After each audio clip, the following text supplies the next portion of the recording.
super fun, and all about artisan cheese and more to melt your peaceful heart and toast your peaceful life.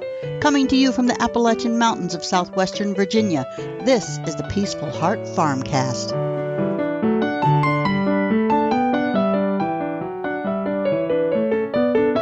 Hey, this is Scott Hall from Peaceful Heart Farm, and you are listening to the Peaceful Heart FarmCast. Hello, everybody. Melanie Hall here. Hope you're doing well. The conversation today and every day revolves around the value of tradition. Traditional homestead living, traditional raw milk products, and artisan cheese. Topics discussed here are designed to create new perspectives and possibilities for how you might add the taste of tradition to your life. Breeding sheep is one of the most enjoyable enterprises on our homestead. Sheep were the very first animals we introduced way back in 2010. Yeah, over 10 years ago. They have been a central part of our operation ever since then, and I'm going to talk about that today. First of all, though, welcome new listeners. Welcome back, veteran homestead-loving regulars who stop by the FarmCast for every episode. Thank you all so much for listening. And I'm so excited to share with you what's going on at the farm this week. Now, before we get to the sheep, what else is going on here at the homestead? Well, the creamery. The holes in the wall are still being filled by Scott. Who knew it was going to take this much time to complete that task? Well, the building is rather large, and parts of it are very high. That requires special ladders and sometimes scaffolding and such to be able to reach the tallest parts of the walls. And additionally, Scott is finishing the concrete block walls in such a way that they resemble stucco. It takes a bit more time and effort, but the result is quite beautiful. I'm very pleased with the effort. I can't wait to see it painted. Maybe a nice off-white kind of stucco color to enhance the look. I don't know. We shall see. I actually leave color decisions to Scott. I have no head for decorating. Thank God he has a wonderful head for it. Everything he builds reflects his eye for beauty, symmetry, style, color, and so much more. Now let's talk about the quail. We now have 7 breeding sets of quail. Count them, 7. We made a day of it a couple days ago. Somewhere along the line, we lost one that I didn't know about. The final count in the penthouse was 56 birds. So during that day, we processed 32 of them and kept 24 additional birds for egg production. After we finished the processing, we went back out to their cages and took every single bird out of their cages.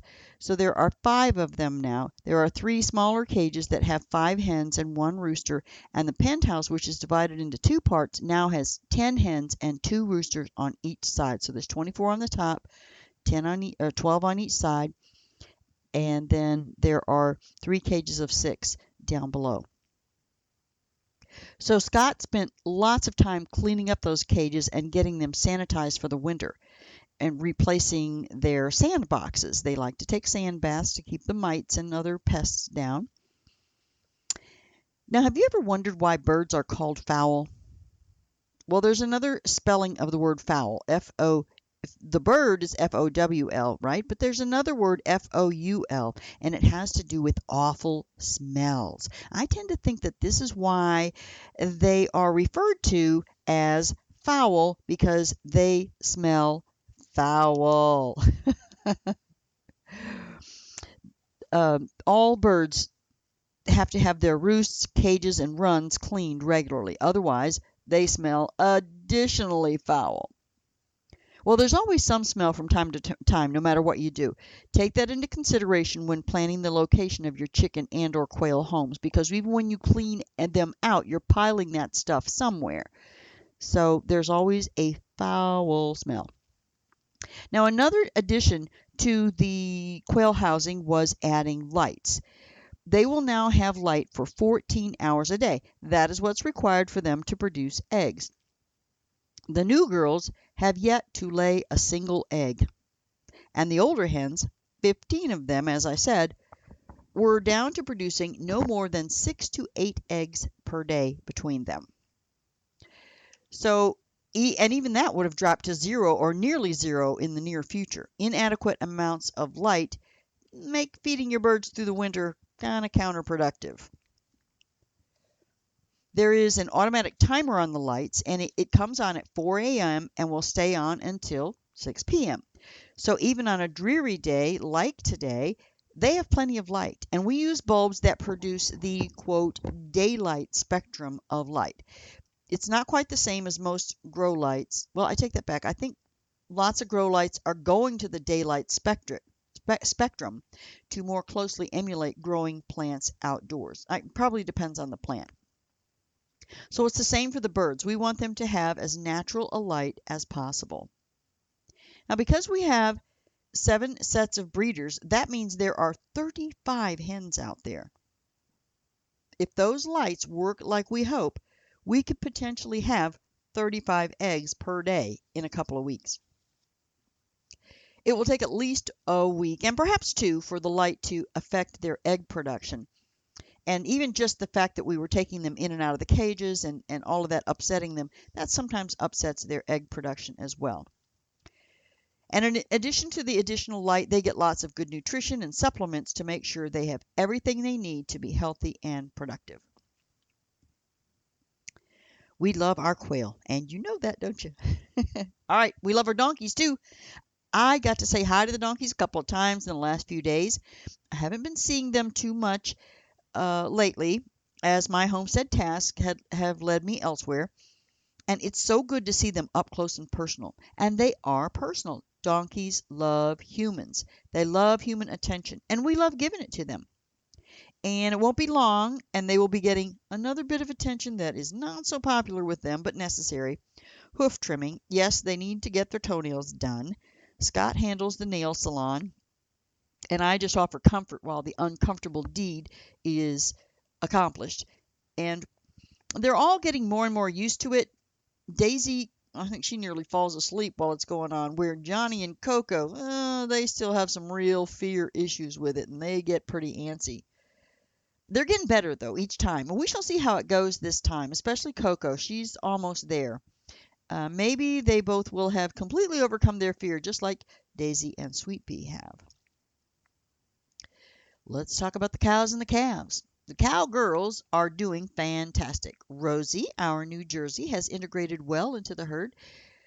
She's low man on the totem pole, as would be expected, but she's getting along with everyone and thriving in her new environment.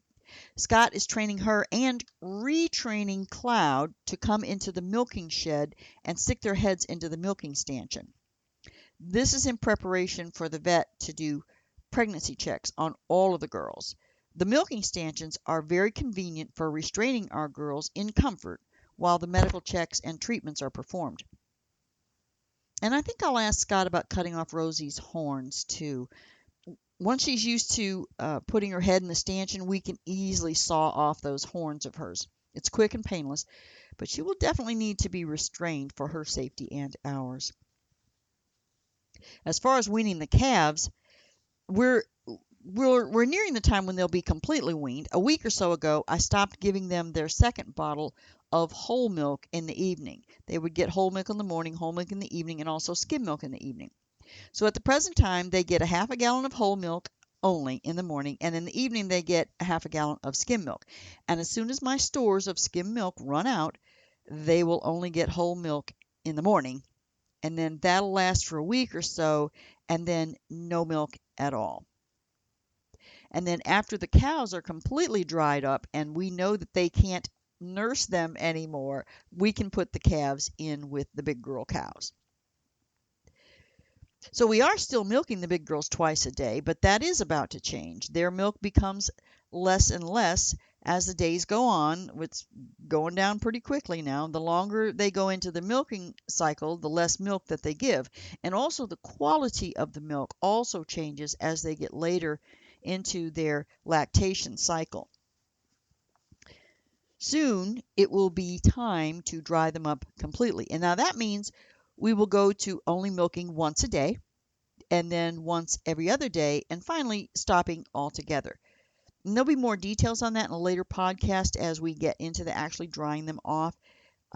We'll start that process in a week or so. Now, as far as the garden and a little bit about fruits, we're still waiting on that first frost. So the garden is actually still going. Scott said he thought that the first frost might come in the next couple of days, as soon as the rain from the remnants of Hurricane Zeta stops. It just started this afternoon. It's going to go on for quite a while. We'll get 2 or 3 inches. And I didn't want the lima beans to be soaked at the same time that I was forced to pick them before a frost. I didn't want them to be soaking wet, so I did what any other sane homesteader would do. I rushed out there this morning before the rain started and picked everything. Literally, I pulled up the plant, stripped the bean pods, and piled the plants to the side. It only took a little while, and I'm glad to get that part done. The pods were actually still wet from the last rain we had from the remnants of Hurricane Delta. At least I think Delta was a hurricane. I have the beans laid out on newspaper to dry right now, so they're a little bit wetter than I would have liked to them, but they're in a good place where they can dry out easily without molding. Can you believe the number of named storms this year? I think this is the first time in my 65 years that we've gone completely through the alphabet and now 5 letters so far into the Greek alphabet. And we still have another month to go in the official tropical storm/hurricane season. And 11 of them have hit the U.S. coast as either a tropical storm or a hurricane. Most were relatively small. Tropical storms are Category 1 or 2 hurricanes. Now, Laura was a Category 4 hurricane. And I believe 6 of them have hit the Gulf Coast, mostly Louisiana. So pray for them down there. Even Category 1 and 2 hurricanes can bring lots of water damage and some wind damage as well. Okay, that was a bit of a tangent. Back to the garden. I know I said I had picked all the tomatoes, but I did pick a few more. I was supposed to be done with tomatoes, but there were a few that looked really good, so I snagged them. I have quite a few avocados in the fridge, and some guacamole always sounds good to me. It will be missing that lovely fresh cilantro taste, as all of those plants died, but we will make do somehow. A couple of days ago, I picked peppers yet again. I have plenty of jalapenos for the guac. I have so many peppers in the refrigerator. I really need to get cracking on getting the pepper jam completed and drying the rest in the dehydrator. Speaking of dehydrating, I grew all of that celery to be dried as well. That needs to be harvested, but I wasn't too worried about it being wet. The wetness will help keep it fresh as I work my way through the entire crop. So if it's wet and I harvest it, it can stay moist, and that's a good thing for the celery. Other things on the dehydrating list include basil, parsley, oregano, and thyme. Now, Scott brought me a few grapes to try out. They are muscadine. We get a few more each year, but still not many to speak of at this point in the maturity of those plants. Soon, very soon, that will change. Looking forward to making grape jam and maybe some muscadine wine. The strawberries have survived the onslaught of weeds and are blooming once again. Can you believe it? Those are tough little plants. I have a better plan for them next year, so more on that later as well. All right, let's talk about sheep breeding. A couple of days ago, I was talking with Scott about the sheep breeding schedule and what we need to do to accomplish our goals. Well, first was clarifying and getting on the same page with goals. We had already discussed this, so it was a matter of recalling the final decision. Anyway, a funny anecdote related to sheep breeding talk was the ewe that was eager to get started. So just about the time we were discussing our plan, this ewe was hanging out all by herself near the closest fence that she could get to the boys. She was really persistent. Now, number one, ewes nearly always stay together. Nobody goes off on her own. They're very skittish and careful animals. But this young lady was actively looking for romance. I walked almost right up to her before she moved away, and I was walking down the travel lane on my way to bring up the cowgirls for milking. And there she was, hanging out near the gate, mooning over the boys that she could see across the field but could not get to. I walked up to her, and she finally moved away a few feet. She walked along the lane for 20 feet or so, and then she stopped and looked around at me to see if I was still coming. I was. She turned and went another 20 feet or so before stopping yet again, just to make sure I was still there, and that it would be impossible for her to get around me. You could see her kind of eyeing, can I make it around her? So this ewe was really persistent, and she continued this behavior all the way back to the main flock, stopping every few feet to turn around and look to see if she could get back past me.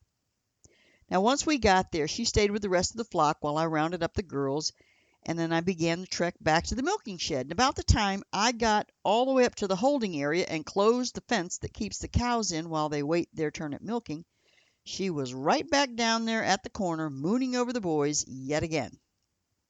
Don't worry, honey, you'll get your chance in just a few more days. The great switcheroo of animals will begin. The boys will stay with the girls for most of the winter, and sometime in late spring we will separate the boys again and put all of the girls back together.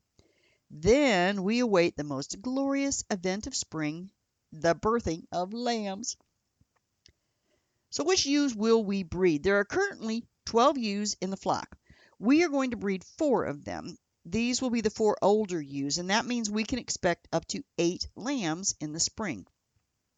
We had 10 last year, and that came about because we just bred all of them, young and old. The first year ewe usually has a single lamb, and then sometimes older ewes will only have 1 lamb as well. However, it's more common that the second year and each year thereafter a ewe will have twins and sometimes triplets. So last year, 3 of the older girls had twins, and 1 older girl had a single, and all 3 of the younger girls had singles. And there was another ewe. We used to have 5 older girls. There was 1 ewe that did not have any. And since then, we've eliminated the oldest ewe. She was getting on up there in years, and we will be going with the 4 remaining older ewes, and they're between 3 and 5 years old. So this is the current makeup of our main breeder flock. We've got these 4 ewes that are between 3 and 5 years old. Then we've got these 3 younger ewes. They will not be bred again. And the reason for that is Lambert, our new breeding ram, is half sibling to 2 of them and a full sibling to 1 of them. And that simply won't work if we want to maintain strong genetics. And then there are all of the other young ewe lambs that were born this year. So all of those are going to come out. The 3 younger ones and all the ewe lambs are going to come out, and they'll be in a separate place while Lambert is in there with the breeding ewes. Now, in order to accomplish only breeding the 4 selected ewes, it means we need to bring them all in, separate the ones that will be bred from the rest of the flock, and then put these 2 groups now into 2 separate spaces. And then we bring up the boys and introduce them to the breeding ewes. We can put all of the boys in with the breeding girls because only 1 of them is still intact. That would be Lambert, our breeding ram. And this will be his first season, and I will pray that he does well. His dad did well. We had those 10 lambs last year, but unfortunately he died over the winter. Now, we could also put the boys other than Lambert in with all of the younger ewes that are not being bred this year. But that would require a second routine to get Lambert separated from the other boys. Scott will make that call when we get to that point. There are so many decisions. These simple little things that go into every activity on our homestead. Each one has pros and cons. And making the decision one year may not be the same as the previous year. And circumstances are always changing. I was listening to Kanye West in his interview with Joe Rogan talking about how hard it is to farm. He's trying to develop farming methods that will help more poor populations to have access to really good food. So farming is so much more than putting some seeds into the ground and waiting for them to grow. And it's the same with animals. It is so much more than just putting them out there in the pasture and watching them graze. Every decision is well thought out. It's a plan to fulfill a current need. And those needs are always evolving and changing. And some of the decisions turn out to be counterproductive. And so next year you do something different. There's always next year, and there are always new opportunities to improve. So that's it for today's podcast. I hope you enjoyed the trip around the homestead and the details of all of the small little decisions that go into sheep breeding. It is always my pleasure to share our joy with you, and perhaps you've gotten some new ideas on what to do for your own dreams. And perhaps you just came along for the ride. In any case, we'll keep you in the loop. We're heading into fall and winter. Likely I'll slow down a little and perhaps only podcast a couple of times a month. The spring and summer are always so full and it's go, go, go, go. But slowing down for winter is just another way that we work in harmony with nature. If you enjoyed this podcast, please hop over to Apple Podcasts or whatever podcasting service you use. Subscribe, give me a 5-star rating and review. And if you like this content and want to help out the show, the absolute best way you can do that is to share it with any family or friends who might be interested in this type of content. Let them know about the Peaceful Heart FarmCast. Thank you so much for stopping by the homestead, and until next time, may God fill your life with grace and peace.